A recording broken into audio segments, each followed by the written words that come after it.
네, 수요일마다 뉴스 하이킥과 함께 하시는 분 최재성 전 청와대 정무수석 모셨습니다. 안녕하세요. 안녕하세요.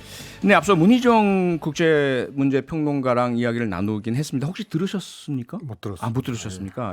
윤석열 대통령의 유엔 총회 연설에 대한 이렇게 외신의 반응들 분석을 했는데 특히 이제 윤석열 대통령께서 11분 동안 자유라는 단어를 21번이요. 21번이나 사용하면서 강조를 했다는 내용 많이 보도가 됐지 않습니까? 최재성 수석께서는 이 연설 어떻게 보셨습니까? 취임사에 35번 자유 얘기를 했거든요. 예. 장소만 달랐지 내용이 유사합니다. 그래서 경제, 네. 평화, 인권, 기아로부터의 해방 이런 것들이 다 자유에 달려 있다는 것. 네. 그 다음에 세계 시민이라는 말을 취임사에서 했거든요. 네. 똑같이 했고요. 예. 그 다음에 국제 연대를 얘기를 했어요. 네. 그리고 여기에 이제 유엔의 역할을 강조한 것, 네. 확대되고 있다, 요구받고 있다. 그래서 취임식 하러 간 거하고 같은 거예요. 그러면은 대통령의 연설뿐만이 아니고 네. 모든 연설이 다 그 시기와 장소 또 부여된 상황에 맞게 제기가 돼야 되는데 그렇죠. 이거는 취임사하고 같은 메시지예요. 네. 그런데 8.15 때도 똑같이 했거든요. 자유를 얘기하고. 예. 그래서 자유에 무슨 강박관념이 있는 건지 아니면 지식의 확장이라든가 적절한 메시지의 탐구, 모색이 안 된 건지 정말로 의아해요. 네. 그리고 이게 유엔 헌장 위반 아니에요? 어떤 헌정 위반이죠? 유엔 헌장은 네. 어느 나라에게도 강요할 수가 없는 거예요. 그런데 예. 이 세계 시민이나 네. 국가가 자유를 위협받을 때 국제 연대를 통해서 나서고 해결해야 된다라고 권고를 했어요. 네. 그 다음에 유엔이 자유의 전도사가 돼야 된다. 그러니까 이런 요구를 받고 있다. 그래서 그건 1장 7조에 나오는 거거든요. 네. 그거를 위반한 또 논란이 있는 거예요. 그래서 이건 기본적으로 좀 이해가 갈 수 없는 네. 그런 내용이고 취임사를 지금 3번째 하고 있는 거거든요. 네. 유엔에서 그 얘기를 해야 됩니까?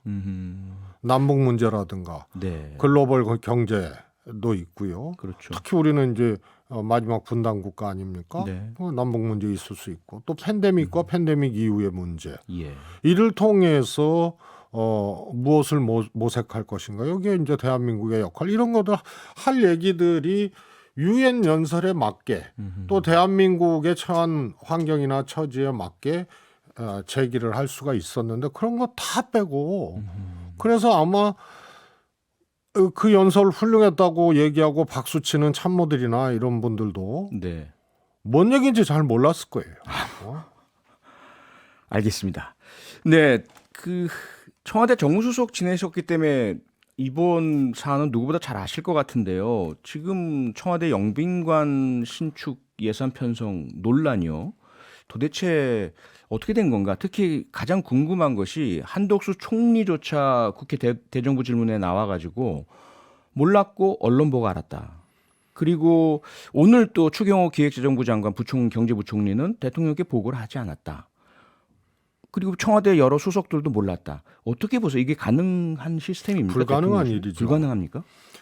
그렇게 돼서는 안 되고요. 예. 이게 이제 어떤 소소한 예산이라든가 이런 건 몰라도 대통령 중심제 국가 대한민국에서 대통령과 관련된 예산이고 네. 대통령실과 관련된 예산인데 아무도 몰랐다 그러면 이거는 정말 다 책임선상에 있는 사람들이죠. 이게 어디 비품 구입하는 예산이고 어디 지자체 지원하는 어떤 문화 행사 예산 이런 것도 아니지 않습니까? 네. 대통령실에 관련된 예산이고 대통령실은 국가 컨트롤 타워 아니에요. 그렇죠. 거기에 영빈관을 짓는 예산이거든요. 네. 그런데 이걸 아무도 몰랐다 그러면은 총리는 무슨 국물총리고 이게 말이 안 되는 거죠. 그러면 대통령은 알았어요. 이거 어느 사람이 대통령한테 보고도 하지 아니하고 이 예산을 누가 기재부 실무자가 넣습니까? 청와대 행정관이 넣습니까? 어허. 있을 수 없는 일이죠. 그래서 네. 이거는 대통령이 알았고 혹은 지시했고 네. 그리고 보고는 당연히 받았을 거고 어허. 그런데 수석도 모르고 총리도 모르고 기재부 장관도 몰랐다는 거는 네. 이건 어디서 천상의 명령 받고 대통령이 어느 한 사람하고만 얘기한 건지 어허. 대한민국 이 국정운영상에 이건 납득을 할 수 없는 사례가 지금 발생한 거예요. 네. 그리고 전부 발뺌하잖아요. 어허. 그리고 난 실제로 총리가 몰랐다는 것은 심각한 문제라고 봐요. 네. 정부 편성 예산안을 총리 주재 국무회의에서 통과시키지 않습니까? 그렇죠. 그런데 대통령 영빈관 짓는 예산이란 말이에요. 네. 이걸 총리가 파악도 하지 아니하고 보고도 받지 아니하고 그럼 보통은 주요 예산에 대해서 이 사전에 네. 보고서를 만들고 요약 설명을 하지 보고서를 않습니까? 보고 할 거 아니겠습니까? 그렇습니다. 전체는 이거는 아니더라도. 당연히 예. 주요 예산에 들어가죠. 네. 아니 대통령실에 그야말로 뭡니까?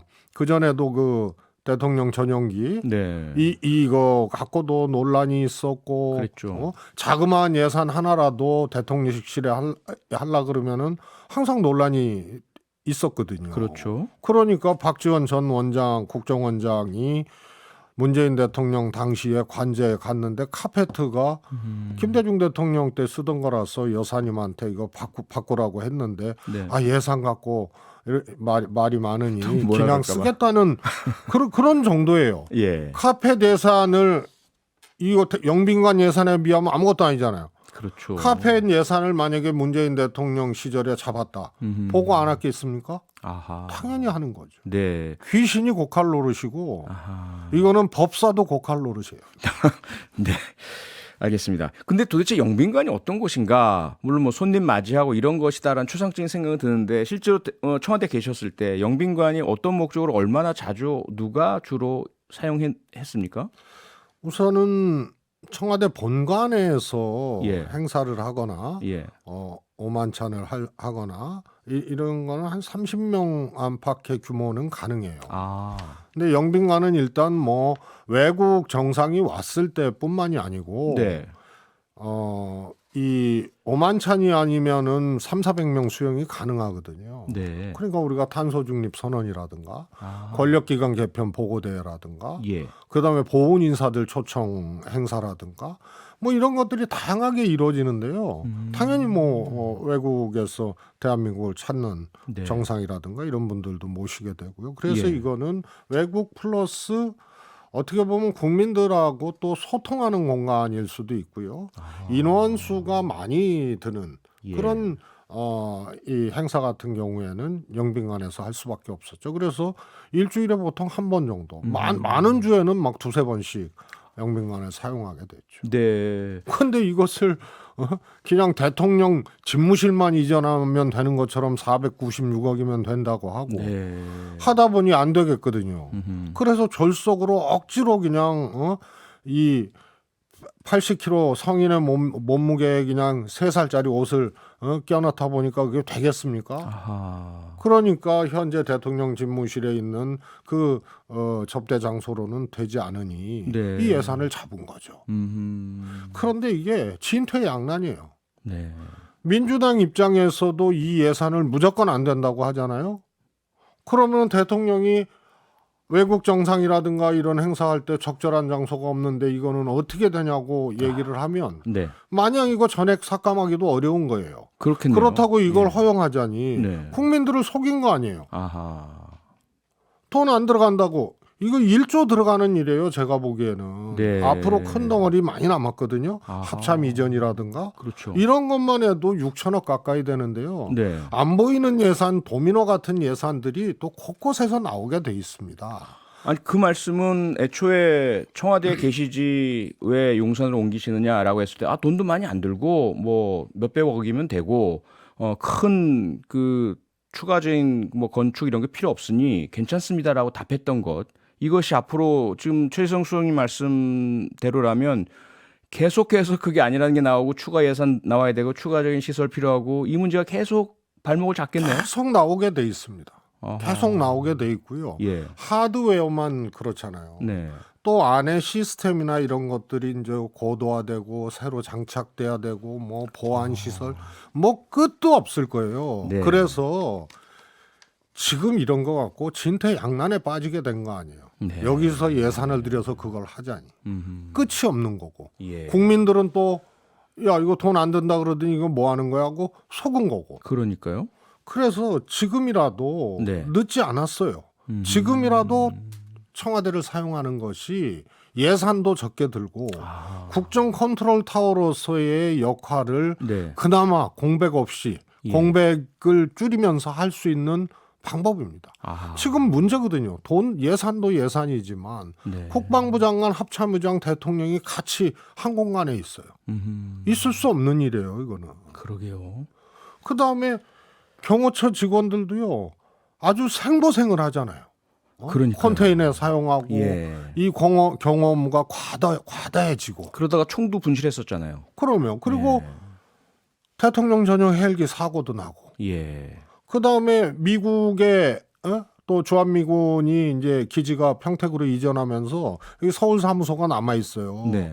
이거 미국의 사전 협의 없이 그냥 졸속으로 옮기다 보니까 이런 것도 숙제로 남아 있거든요. 아하. 끝도 없습니다. 그래서 빨리 청와대로 네. 되돌아가서 예. 지금까지 쓴 돈은 세 발의 피니 아하. 이거는 국민들께 양해를 구하고 네.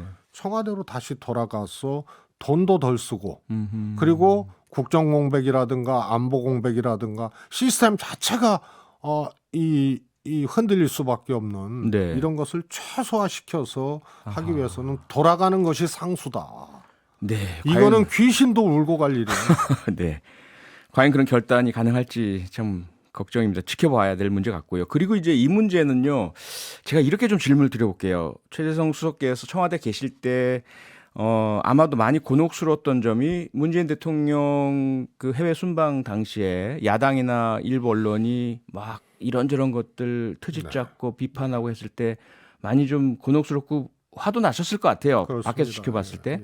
근데 이번에 윤석열 대통령께서 엘리자베스 2세 전 여왕 그 서거 장례식에 참석하시는데 뭐 조문을 못했다, 뭐 그게 누구의 잘못이냐, 또 복장이 어떻다, 다양한 이제 비판이 나오니까 아니 외교하고 이 슬픔을 정쟁에 이용하느냐라고 반응을 대통령실은 하고 있습니다. 이 상황 어떻게 보고 계세요? 저는 그 김은혜 수석의 그 브리핑을 듣고 예. 보고 예. 정말로 양심이 없구나라는 생각이 들었어요. 아하. 엘리자베스 2세가 돌아가시고 예. 조문하러 가겠다고 발표한 거 아닙니까? 네. 저희가 지금 한 30초밖에 안 남았습니다. 우스꽝스럽게 만든 거 아니에요. 전 세계에 조롱거리가 됐어요. 이거는 핵심은 하나입니다. 네. 왜 9시에 출발했느냐입니다. 아하. 뭐 번복했다 이런 거 7시에서 9시로 번복했다 이건 두 번 아니라 하더라도 번복 네. 안 했다 하더라도 예. 정상적으로 우크라이나 때문에 14시간 걸린다는 거를 상식적으로 알고 있었음에도 불구하고 왜 9시에 출발했느냐. 아. 이것도 귀신이 고칼 노릇이에요. 예. 이게 핵심입니다. 아, 다른 출발 거다 필요 자체가 없습니다. 늦었다. 그게 가장 큰 정상이 원인이다. 아니죠. 네. 거기 도착하면은 3시 40분이고 네. 거기서 64km 떨어졌어요. 공항에서 웨스트민스터가. 네. 그럼 알겠습니다. 1시간 반 걸려요. 네. 오늘은 여기까지 하겠습니다. 최재성 전 정무수석이었습니다. 감사합니다. 고맙습니다. 평일 저녁 6시 5분에 여러분을 찾아갑니다. MBC 라디오 표창원의 뉴스 하이킥.